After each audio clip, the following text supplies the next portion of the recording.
welcome to another episode of Constructing Future. Yes, man. Today, I have a privilege to have one of the youngest person I feel I have. Besides yesterday, the guys were very, very young, but I love to have the young people here because I see like how ambitious they are. Right. And they want to take over the whole world. Yeah.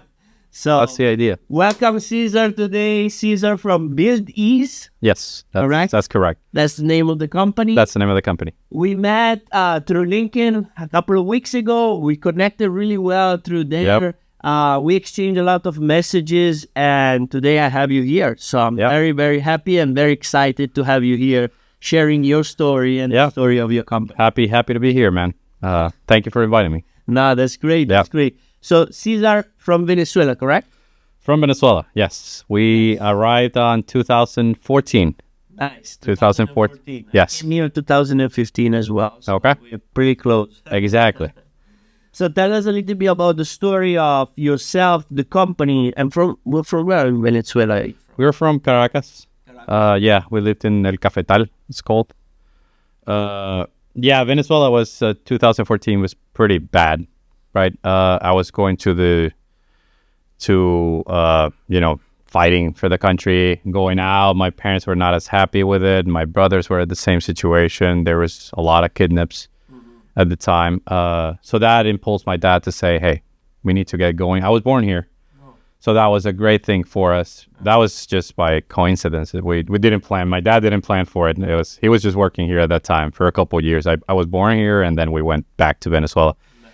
So that kind of, my dad was like, I mean, we already have an open door, let's say, because you're American. Let's get going. Let's do what we can. We started working here. Like I said, we opened the company in 2014. Our entire family was working in it. We were doing multiple jobs at the time. My dad was 60 some when we arrived, and he was working as a server. You know, I was working in Domino's, McDonald's, just pretty much everywhere we can find work. Just getting by it at the time. Arriving here is pretty hard. It's pretty costly to live in a country like this, especially in Miami. We arrived to Weston, which is a little bit better. It's a bit cheaper than Miami, but still, you know. And then this started getting some traction in a couple years. I stayed with my dad for about 4 years while I was doing the other work. And after that, I dedicated myself to, start getting some experience in the construction field. I wanted to graduate as a civil engineer. I started that career in Venezuela. It took me a little longer here as well. I'm really not a great student, I would say. I'm more of a hands-on guy. But I was able to get it. I was able to do it. And after that, I got 2 years of experience in commercial construction, water and wastewater, which is kind of related to the mitigation thing, water damages to properties, all that. So that gave me a broader view of, water treatment in this particular case. I worked there for a couple of years. And then after that, I felt a little bit more ready to, start taking over a little bit more into the business. And, I've been back since 2021, so 4 years now. Nice. And, it's running. I love it. You touched a couple of points that I can relate a lot with it because I'm also an immigrant. Right. I came here and I started working in every job possible. Right. I can take my hands on. I started construction as well. And then I was installing dry work, doing some electrical work. I have electrical background. Cool. Okay, that's pretty cool. So I really start using my hands. And then when I meet my mentor, he started telling me, the way to succeed, you need to manage people. You need to be able to build actually a business. Right. That you can manage people instead of you doing your work by your hands. Right. So I started understanding, okay, there is layers of this. Right, of course. Yeah. So I really love what you say. So right now, you currently pretty much taking over your dad's business. Yes. How's everything going with you guys and with Build His company? Well, it's good. This year has been it's been a challenge. This year in particular, we made a lot of changes. The company was actually called initially Flora Mitigation Group. We rebranded the name of the company because it didn't reach too much to the people. We started getting into marketing a little bit more. Initially, we were just, doing the work, getting work, doing it. That's pretty much it. We most of our leads were from referrals, word to mouth. That was pretty much how we used to run things in the first 6-7 years, I would say. But then, we started getting a little bit more deeper, and we were thinking, okay, how can we get more people to find about us? We are huge about clients. So all we do is based on them. We are, like I said, our company is based a lot on what they want, how to please our clients. So we started focusing a little bit more on that. How can we help more people? How can we reach more people? And with that came, changing the name, maybe creating a name a little bit more friendly for people. Florida Mitigation Group is kind of long. A lot of people just called us Florida initially, and that created confusions at the beginning. So we changed the branding a little bit, trying to reach more people, and also create something memorable. Create a brand that could be memorable with time. So let's talk a little bit more about that, because the audience are contractor that they would grow and scale their business. So how do you feel about having a good name that stick to your customer that they can relate to? Is that important? I think so. Initially, we didn't think about it when we opened the business. We were just, let's start, let's get running, let's get working. But then when we started thinking a little bit more, now that we're getting a little bit bigger as well, then you start thinking, okay, if I want to move to another state, if I want to do something else with this business, I want to branch out, maybe, open another company that's going to be under the division of this group. All of that, all those questions with the name that we had were just difficult to achieve. We had the Florida in the name that kind of, set up only to Florida. You only think about Florida when you think about us. We had the mitigation portion in our name. It's in our name. You know pretty much what we do when you see our name. And we wanted to branch out a little bit more to construction, remodeling, residential. We wanted to offer a full solution to our clients. So not only doing demolition, remediation jobs, taking mold out of the properties, fire properties, all that. We did a lot of demo, but then we didn't do the repairs, the rebuild. So we were, let's do it. Why not? I had experience. My dad has experience on it, and together we combine and say, hey, let's make a change here and let's move the company where it needs to be. I love it. At that point, that's a very, very important point that I feel like most of the people like overseas, that the fact that once you acquire a customer and you build a trust and you very focus on them and give a great service like you're doing on the demolition and the mitigation part of it, then it's easy to actually sell them other services attached to it. Exactly. You complete actually multiple sales with the same customer. Exactly. Instead of go outside and find another customer. Exactly. So that was one of the initial thinkings, because a lot of the people like working with us. If you see our website, we have 5 stars review. Thank God everyone has been pretty much happy with our work. So we thought, how can we offer more than what we're already offering? People like working with us. We are really transparent in what we do, so they like that. So we thought, okay, how can we keep doing what we're doing, but just expand it a little bit more and offer even more to them, more solutions to them. I was looking at the website and I saw the part when you have a roadmap for your customer journey. And I really like that. I push like all of my clients and the consulting to really go deep into the client roadmap, because that it will tell you exactly the steps that they need to take it from the point that where they are to the final product and give them back. Exactly, where they're happy. Well, we created this, the Build Ease method. I think if you saw it on the website, which is pretty much that. Yeah. We're trying to walk people through our process and how our process is going to be different from someone else's process. Because, there's a lot of competition in this type of work for mitigation and for construction, for both. So we wanted to try to separate from the other companies that were just offering good mitigation, probably. But we wanted to separate from that, and we want to say, okay, how can we be different? How can we offer something that is not being offered out there? I love it. And if you tell me, like, I know it's a long process and everything, but a couple of key points, how you separate yourself from the competition, what would you say that build this that's different? Well, we're very client focused. So that's a big point that we have. We are all about our clients. So when doing insurance work, we take all the risk. We have a good team. We built a good team throughout the years, public adjusters, lawyers, all of that. So we have a great team behind it, and we take the risk. We never charge our clients. Sometimes they pay us. Our main point when we do insurance work, that's only like a portion of what we do, but our main point when we do insurance work is for them to get money for the damage they have at the property. That's what they're paying their insurance for, right? And whenever they don't get any money, sometimes the insurance company may pay us for our work. We just send the check back to them. We don't make any money on those type of cases. It's really rare when it happens because, like I said, we have a great team. But that's, again, we're very client focused. And the other thing, we're very transparent. When we create estimates, quotes and all of that, we show our markup, we show our profit. When I was working in construction and we were working with Miami-Dade, Broward counties, I noticed that all the quotes had your profit in it. So they know exactly how much money are you making. They know exactly how much markup you're charging on top of the subs. All of that was pretty clear. And I was like, why cannot we use that for private residential? It's not common. You don't see it a lot. It's just a lump sum number, but we don't use that. We are pretty consistent with our estimates. We show them, hey, this is our amount from our sub if we're subbing some work.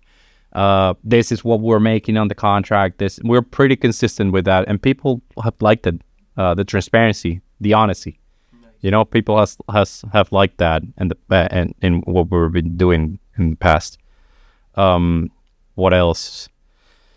Yeah, I would say main thing is focusing on the clients. We're focusing a lot of them. So they come first and everything else comes after, I love it. I'm very, very related to that because I'm always with my customer right now in the consulting business and in the past construction business. I was always focusing on that to make sure that they're winning, and then in consequence, you win as well. Exactly, yeah. They feel great. Right. And since we get a lot of referrals as well from them, it doesn't make any sense to leave a bad taste in mouth to one client. We'd rather be, do a good work. If we're going to make a little bit less money in a job, that's fine. Help them out. There's some people call us and they're in really tough situations, hurricanes, all this stuff. They don't have a lot of money. We try to help as much as we can, like I said. And, so that's really big for us. And also another thing I would say is I've worked in construction, and my dad has a background in construction as well. And ghosting here is pretty big. Contractors quote you, sometimes even receive money and they disappear entirely. So that's something that we don't have at all. So we show up, we are there, right? People see us. We have our offices in Weston, so we like showing them, hey, come by our offices. My parents even live in Weston. We live in Weston, right? So that's our community. So we want them to make them feel like we're not going to go anywhere. I'm going to do the work. If something happens, construction has a lot of issues, something is going to happen. But we're there. We never disappear. Hey, okay, let's fix it. If I have to eat something because I underestimated or I overestimated, whatever the case is, one of the materials get damaged in the process, that can happen, Okay, let's just deal with it. I'm not going to disappear. So that's something huge that we also have that I'd like to talk about. I like it. No, because this is a process and this is customer, and you're very customer oriented, which is great. Now, when it comes to first customer they don't know you, right? How do you show them value to them and say, okay, we have this quote that is that much money. You have a pretty similar quote. What differentiates you from them? Okay. And how you prove them that you are the company that they want to go with. So since we're a small business as well, that gives a more personal touch. And most of the people like that. So they talk to me, and I'm the head of operations of the company. I'm like CEO of the company. My dad is the owner as well. My mom works at the office. She's one of the office managers. We have 3 or 4 more employees in the office, and it's very personal. So we touch each client, personally. I dedicated the time to them. We do inspections free, for example. So I usually go myself. I'm trying to delegate a little bit of that right now because my time is getting thinner and thinner. But I usually go myself, take live people. When I don't do it myself, so another of my team leaders go. It's very personal. Our quotes are not all equally. You know, we have templates, of course, but all of our prices, everything is for them only. So we're very particular of the work we offer them, and that makes them feel that we care about them, you know. So whenever they have another estimate, we are usually above because other companies just give you the estimate. They don't give you a personal touch sometimes. When we're dealing with companies similar to us, that are family companies, really, you know, they really get deep. They want to give you value. That's when we struggle a little bit more, maybe, because they offer something similar. They offer that personal value to them. But again, I mean, and we have good background. I think people like to know that I'm an engineer. My dad has been in construction for some time, so that gives them more. Okay, they know what they're doing. They've been doing this for some time. We've been doing this for more than 10 years now. So we know what we're talking about. And that combined with the personal touch, hey, I want to help you. I want to be the one for you. I want to be the one for your project. I think that brings a lot of value to them. I know. Yeah. I love it because I really feel it's not just one thing. Yeah. It makes a difference. Oh, yeah. It's multiple things. You have a nice website. Right. You have testimonial in there. You have great review on Google. Exactly. You have an office. That's a plus.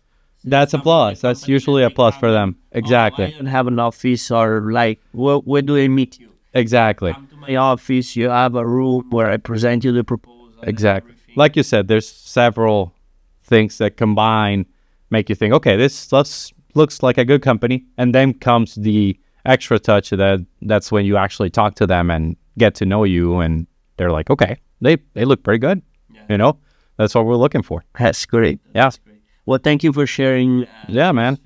Now, moving forward, you say your company wants to like a little bit open up more the services that you're doing. Mm-hmm. So how much percentage currently you have it on mitigation and restoration, insurance claim, right, and then on construction? So that's a big thing that we've been changing in the last 2 years, I think. Initially, we had, I would say, 80%, and then 15-20% was only remodeling, you know, construction jobs, let's call it. 80% was insurance work, mitigation work. But those laws change every year, I think, on the mitigation part. So insurance companies change a lot. So that changes a lot. Okay. So a couple of years ago, we said, okay, we cannot. And for me, it's like getting a loan. We're doing work, but then the insurance company will say in a year, I'll pay you half. They'll negotiate with us. Sometimes they'll have to fight it for 2 years with a lawyer, you know, so we're putting the money in someone else's hand. I didn't like that too much. So we started thinking, okay, we need to have something. And also because the cash flow is pretty tight, because we do have a wheel already going. But if you have a month that you don't have any checks going, you're pretty tight, you know? So then we decided, okay, and we have good experience in construction. How can we branch out? We already do the demo, as I mentioned, to mold work, fire work. If we get a fire goes to the house, and we mitigate that, we have to demo the walls, so the kitchen sometimes. And at that point, they usually want to take the advantage and say, let's do the kitchen, let's remodel the bathrooms, let's remodel wherever the damage came from. So we say, okay, why don't we start there? We already, like you mentioned, we already have a client. They like working with us most of the times. Why not take it a step further and give them this service? So now, at the point that we are right now, I think we're about 60-40 or 55-45. And I still want to get this part, the construction part, getting a little bit deeper. Because again, we do the work, they're happy, they pay us, that's it. Nice. You know? And that gives us a lot of cash flow as well to be able to, okay, withstand if we have a couple of dry seasons, whatever the case is, that we don't have checks coming from the insurance company, we have work coming, and we're doing, you know, that was our plan, and that's what we're trying to get right now. Nice. Yeah, combine that a little bit more.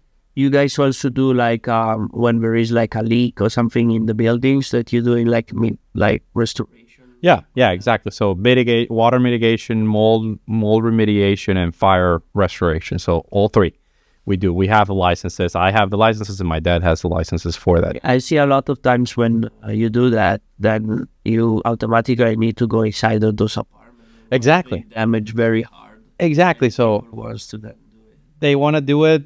Sometimes they don't have an option. Hey, my kitchen burned out. I have to put a new kitchen. So we're already there. So that's what we're trying to take advantage. And now we're also offering, since we're doing all that, we're getting good at remodeling.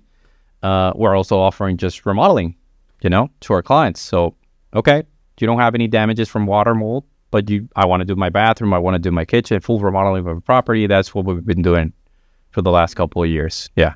That's great. Since we got the license. Yeah. So you have a GC license. Yep. Restoration, engineer background. So exactly. In the house. Right. That's true. That's great. Well, thank you for sharing that. I love it. Yeah. Well, the audience again is contractor that they have mostly like GC, residential and commercial contractor that we are in between probably $5 to $7 to $10 million, and we want to like grow and learn from like people in the industry. This is the idea of this show, of course. That's my idea as well. That's what I want to get involved with people like that. Yeah. That's great. So we can share idea, we can build a community of people because I feel like there is so much work for everybody in this country. Yeah. That you cannot be like, oh, I want to keep the things for myself. Right. So I want to give voice to those people. I want to give voice to those companies. Right. That they can share, okay, what are you doing there? It can apply maybe if you are in Virginia or and everywhere. Right. And you can apply to your job right away. And that's true. It's going to benefit you. So that's the idea of this. And thank you again for coming today. Yeah. You want to add something? Yeah, we have a lot of subs. So kind of to your point where we want to, try to work together.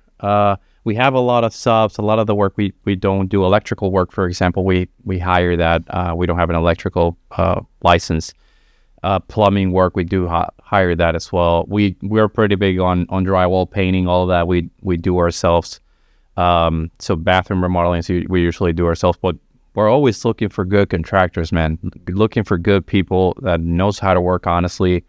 I mean, it's great. Like you said, we're looking for a good community that we can help people. I think everyone has a part to play in this community, whichever city you are. And yeah, that's what we're looking for, man. Yeah. To help the community grow with other businesses and always providing a great service to the people. That's pretty much it. Let's touch a little bit on subcontractor, because in the end, they come through you because you need them. Right. And they become part of your journey to actually, from your client perspective, you actually integrate it and say, hey, we have great people working for us. Mm-hmm. So how do you keep like culture of your company integrating with people that they're not really working? Right. That is hard. I'll say that. We've been getting better, but the main thing is that we've been using the same contractors over and over again. Mm-hmm. So we initially, when we started working with them, we told them, hey, this is what we do. This is kind of how we do things, right? Because at the same time, they do things differently. We just don't want to clash on that type of things. This is how we do things. We put our clients first. If you just want to get in and go, it's not going to be helpful for anyone, So we kind of showed them our culture, right? We have our core values that you probably saw them on the website. These are our core values. This is what we believe. This is who we are, right? And we show them that.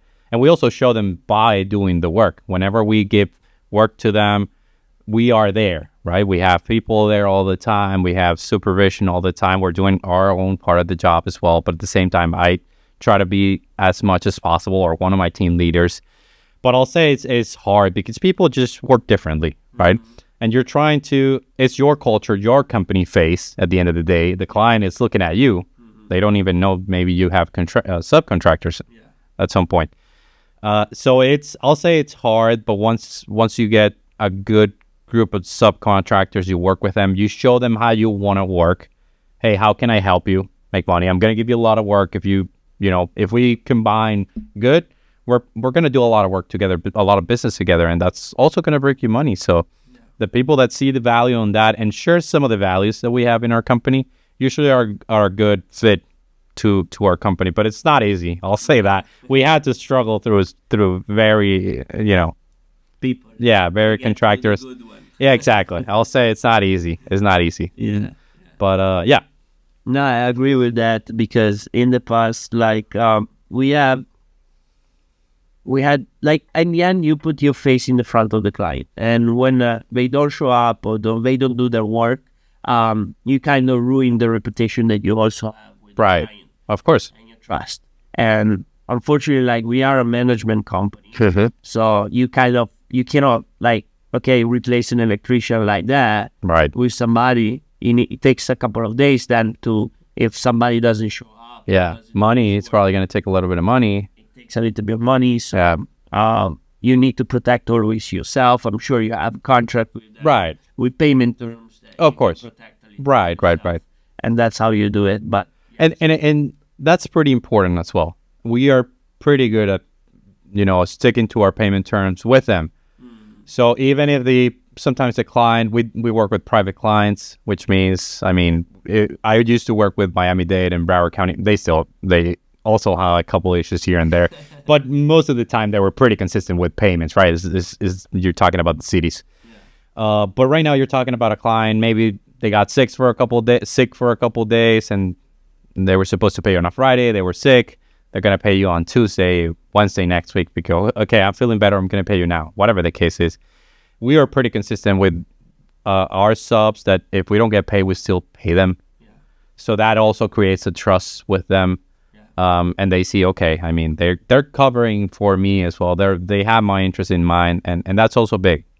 You need to make them sure, you need to make them see that you also care for them. I love that. That's a very, very important point because if they come on Friday and their check is not ready and they've done the work, it's like they don't have to provide for their family. Exactly. And you start ruin the trust that you have. Exactly.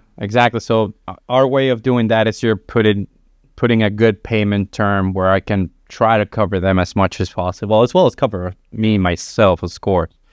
But try to cover them as much as possible so that exactly doesn't happen. I don't want them to do the work and not get paid for it. As soon as they're done with the work, they get paid with us. So that creates good relationships as well. Yeah, that's true. So let's talk a little bit about contracts. Which type of contract do you usually do with your clients? Do you do fixed contract? Do you do budget proposals? Do you do cost plus options? Right. We do budget proposals right now. We initially sent the quotation.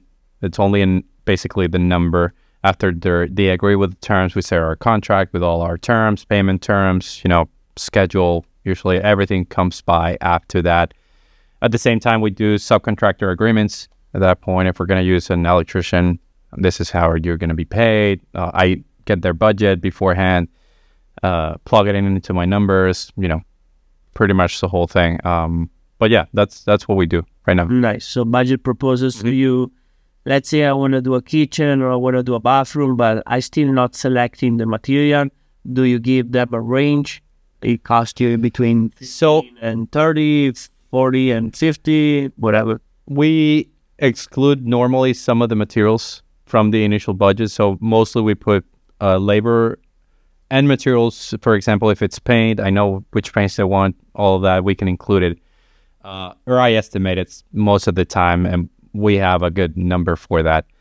But whenever we have, for example, tile for a property, which is more of, selection specific, that we leave to the client in the meaning that I show my estimate, and then the client can tell us, hey, I want to buy this tile, or we usually send a couple of proposals. Hey, this is a couple tiles that we've installed in the past for the floors. This is a couple tiles we've installed in the past for bathrooms, for example, for showers. If you want something else, just let me know. We'll just plug it in, and that would be pretty much it. We pick it up, we do the delivery, all of that. But sometimes unless we actually have it beforehand, we don't even plug in the materials for some of the more specific selection materials. We don't put it in the budgets. So you actually do it after, in the pre-construction, you work with them. Exactly. Select the material before then you start the construction. Exactly. At that point, sometimes we even start working because sometimes, we have something that's simpler. You want to remove the popcorn of the entire property, something like that. So we can start doing that type of work while we decide, and that also saves time for the customer, and they can get everything quicker, which is what they usually want. Nice. You want to get your bathroom as quick as possible, your kitchen as quick as possible, So yeah. So we have to exactly. Or you're renting the apartment. We have a lot of clients, a lot of realtors. We work with a lot of property managers. So that's also a huge thing. Time is crucial in those type of jobs. So yeah. I love it. Yeah. So most of your work you're doing in houses or apartment? Both, I would say. Mostly houses. Yeah, but mostly I would say 90% residential. We're not doing a lot of commercial work right now. We want to get a little bit more involved with HOAs, with those type, because they provide constant business. But mostly it's just owners, property owners, or like I said, property managers, realtors that, hey, I'm selling this house. They want to remodel the kitchen. They want to do this before selling it or after buying it. Those type of things. Yeah. That's great. Yeah. I mean, I feel like we provide a lot of tips and a lot of value. I think so. People here, and I enjoy so much the conversation because I'm very passionate about the construction world, and I'm very passionate to help my clients. Each of them, they have a different way of approaching. Right. Clients, Right. But I can see patterns. Of course. Do like the same things. Yeah. In a different style. Of course. Not everyone is going to be the same. The owner of the companies may put different personalities. Right. Different things into the business, which is nice. Of course. And I think something that you mentioned is really important as well about putting a face. We didn't do a lot of that in our websites and all of that. You couldn't see the people that was working behind the company. You see us when we do the work. But like you said, if you have a new client, how do you, this is the first time that they're seeing your business, how do you sell it to them, basically? And putting a face is really important, I think, because they see who's behind the business. It's regular people like you and me, There's even an interview like that, I was telling the people, like, if you do an interview like that, you're generally talking about the process and your business and everything. You chop it and you put like a 5 minutes or something inside. I agree. The website or something is super powerful because people that may already going into your website and may already see, okay, let me see if that person is really somebody that I could trust. Right. And a video explaining how we're doing our process, exactly, business or something. See your face of the CEO. Exactly. I think that's huge. That's huge. We started doing that. I would say a couple of years ago. The other years were just working. But we started doing that, and we're actually offering right now. We have next Wednesday. We have another classes. So we're doing classes for just topics. No, we're not charging any money. We don't want to make any money.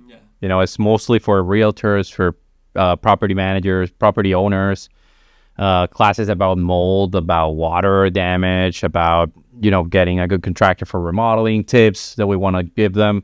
Maybe don't even hire me, hire someone else if you want, but look for those things.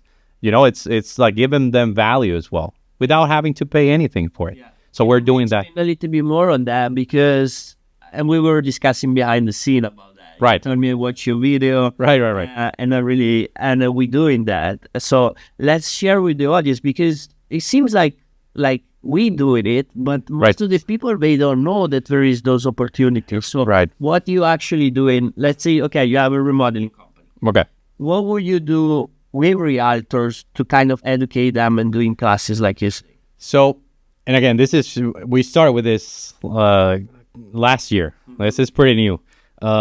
But the main idea was exactly that, providing value to them without them having to actually purchase anything, right? It's just giving them value. Yeah. So we already knew a lot of realtors in Weston where we live.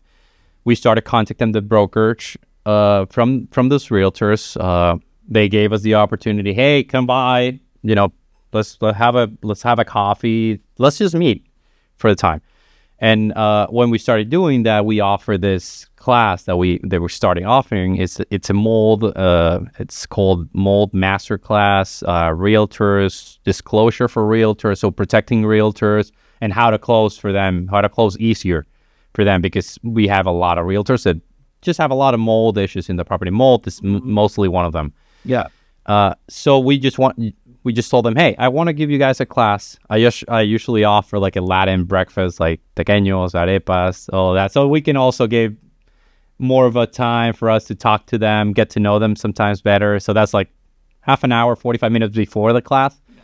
And then people is happy. They just eat, and we do the class. And that has been really successful for us, although we're not selling anything, because then, of course, brokerage has a lot of realtors connected to them. So realtors just started contacting us. Cesar, I need your help. You showed in one of the slides of the class, we have case studies that we've dealt with in the past. So they feel related to it. And I even tell them, I mean, if you want to hire someone else, make sure they have this, they're licensed, they do this is the right way to do the work. But they usually just want to work with you because they saw your face, they trust you, you're giving a class, they know, okay, this guy knows what he's talking about. And realtors just call us. Sometimes not even, they want us to do an inspection. They just want an opinion sometimes. But just creating that relation with them, it gives us a lot. It gives us a lot of value, because then they talk with the other realtors. Hey, this guy is pretty good. Yeah. He knows what he's doing, and they do pretty good work. So that's been great for us. I agree. And I've done pretty much like the same. I was going to those brokerage classes, and they have weekly meetings. Right. So those weekly meetings, I will show up with something nice before 30 minutes. I will get to connect with them, and then I will showing them the cost of a remodeling project in their area. Right. Which is a bathroom remodeling, kitchen cost, a pool, which is very popular here in Miami, in South Florida. Yep. So by showing them the cost of that, I realized that actually most of the people, they have no clue how much those cost or how long it's going to take to do those projects. So by just educate them and, like you say, provide value for free, not charging nothing, and be your to-go guys. Exactly. Like after we were calling me and say, hey, I have this client. It's very serious. So make sure that it's very serious. So also you don't waste your time. Right, of course. As a contractor, but if it's serious, it put an LOI for the property. Exactly. If you're going to buy the property, then you can go there and actually assess the property. I was going and give them a free budget proposal. Exactly. That's what we were doing, right, as well. And, there you build a connection. And through the 7-8 years that I was doing, a lot of realtor, a lot of brokers, exactly. The word starts spreading, and you just get a lot of value from it. And it doesn't cost you anything. No. All the times that we've done the class, we've done it in their offices. I tell them, hey, I want it to be as comfortable for you as it can be. Whatever you guys want to do it, we'll do it there. If we have to rent a space, we'll rent it as well. That's fine. And I provide the breakfast. I ask them, hey, what type of breakfast do you guys like? Do you have more people from other areas? Sometimes they have Venezuelans. Okay, Latin breakfast is usually good. If they're more American people, we know croissants. We provide something else, but we try to make it more for them. Yeah. It's not for us. Yeah. And then we provide the value. We give the class. It's very interactive. I'll say that. Make it interactive for them, not just listening for an hour. They're going to get tired of that. Yeah. Make it interactive so they see what you're talking about. Make them that they can play with something, take pictures, or we have QR codes where you can see stuff in the back end, stuff like that, so they can be involved in the class. Asking questions. What do you think? Well, I remember that. I was putting up a very nice kitchen. Right. And I would say, guys, now whoever is telling me the closest one to this price of this kitchen is going to win a prize. Right. Somebody in the back was having like a t-shirt. This is going to be the prize, guys. Right. That's great. It was getting closer to the price. Exactly. We don't offer prices. You give me a good idea. But exactly, just make it interactive for them so they don't get, bored and provide value to them. That's what we're trying to do. Realtors to close easier, to close faster, don't have issues with mold, protect them as well. That's what we're doing. And I think that's awesome value for them and for us. Yeah, for the community. Yeah, for the community. Exactly. And they need you. In the end, they need you, and you help them, and they help you. Exactly. Exactly. And at the same time, we provide, through us, they get to know a lot of people that, okay, maybe we have employees, we have team members in our company, so they get to know the realtors as well. The realtors probably can get even more clients because one of them may, hey, I want to buy a house.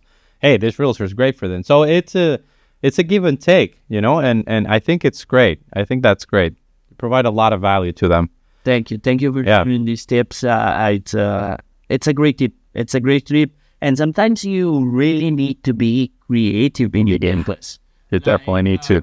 You cannot, unfortunately, like I was saying also to my client, like digital marketing works. You need to know what you're doing, and some of the company needs to be very like specific niche and have proven record that they've done it around the right things. Right. And it works.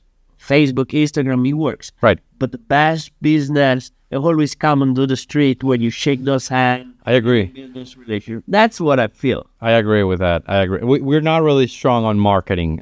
We started working with marketing, like I said, a couple of years ago, probably, because it's still a pretty important. It is. You still have to deal with it. Yeah. And getting someone that can help you with that, like you said, there's a lot of people that do digital marketing. It can help you if you are with the right people. It's really costly as well. So it's something that you need to consider. I think it's something right now, social media, all of that is just booming. You need to have a social media out there. You need to grow. You need to put, like you do, put a lot of videos, show your face. I think that's great. We need to get to that point a little bit more, but we've always thought that business is done, like you said, in the street, personally meeting people. We go to events, we go here and there, they see us. So for us, that always had more value, at least in the past. But I think the marketing aspect is going to have, and the social media aspect is going to have some impact into it coming further. Changing a lot. Yeah. Because like before, you were buying from a mom and pop store. Right. Where you buying your food, where you buying your things, right? The grocery store down the street, at least for me. Exactly. No, Venezuela was the same thing. But right now, you have the bakeries all over the place. That was the way it was. But right now, you go in Amazon, to Uber Eats. So people start like trusting more and more the digital platforms. Exactly. So even maybe still for bigger purchase, like I'm buying a house and who I'm going to look it for, like the big contractor. Right. A major remodeling. Maybe I still trust my realtor. Exactly. My interior designer, the people that I know that I can trust. Right. Somebody that has worked in the city in the past. Because of course, people, they moving to Florida, they moving to Miami, and they live in LA, they live in New York. So when they come here, they don't have that much experience. Yeah. They don't have that much experience. So if I was putting myself in their shoes, I would say, okay, I need to find somebody that knows exactly, that trusts the people, exactly, that I can get from them. Exactly. Me going online and find the contractor, yes, but like the first choice it will always be, of course, and at least to me. But I agree. I think I agree with that as well. I mean, people to people interaction for me is the most important thing. It's where you actually trust someone. Yeah. I meet you today, and now it's okay. I put a face up to you. Nice guy. We talked. We shared. So that makes it already created a bond. You're not going to be able to get that through a digital media, right? I still think it's important to have it, because you have a way to also provide, like we said, a service, provide value to them by doing videos, by doing, Yeah, it was I call education and credibility. Exactly. And trust. You can educate. Yeah, like you're doing videos on how to do a restoration properly. Exactly. License, stuff like that. The people say, okay, this guy knows what he's talking about. Exactly. So it's always like a confirmation. Like, okay, you have your company, build his, but let me see Instagram. That's exactly what the people first do it. That's true. Let me see their page. Let me see what Cesar is doing. That's true. When is the last time? Oh, we have just 3 pictures and never no story. Exactly. maybe I look for somebody else. Which is no, I agree, and that's why I mentioned that, like you said, having a face, showing the faces of the people behind the business, I think is great because they get to know you, they get to see you. Oh, this is the guy that's talking about whatever he's talking. This is the face of the people. This is the guys that are actually doing it, and I think that provides a lot of value for people that, like you said, first time. Let me see what the guys are doing. Let me look at them. I think that's great. And I love it, like the fact that you say about the classes, because you going in front of 15, 20 realities, right? Yes. And you collect those names. Yes. And their Instagram. That's what I do right now. Right. I collect their social media. And then as soon I have somebody filming myself in the back. Okay. So you become an authority on that. Right. And then those people are sitting in the class. And then once you post that, you tag all of the people that were sitting in that event on their social media. It has a lot of value.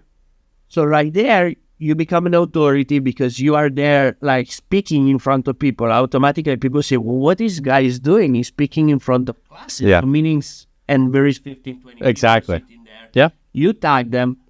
Most of them, they repost it. Yeah, they're happy to repost it. Into their territory now. In their network. Right. In the network. People. So automatically, that's the power of social media. Automatically, from 20 people, which is multiply to hundreds, thousands in their net. Right. So that's why I say it's really important. I think you cannot leave that behind. You definitely have to work. We have to work more on social media, honestly. That's not something that we focus a lot on, like I said, but now we got this marketing company working with us, and now we've been getting in touch a little bit more. Hey, having more planning on that regard, because we definitely need to put the word out there. The more people we reach, the more people we can help, and that's what we want to do. So we're going to use all the tools that we can use to reach them, and social media, I think it's a great tool for that. I love it. Thank you, Cesar. We are about to wrap it up, but I hope you guys enjoy. I did, man. I learned a lot. Yeah, it's pretty cool. Thank you again for being here, and I see you on the next episode of Constructing Future. Thank you. Thanks for your time, man. Thank you.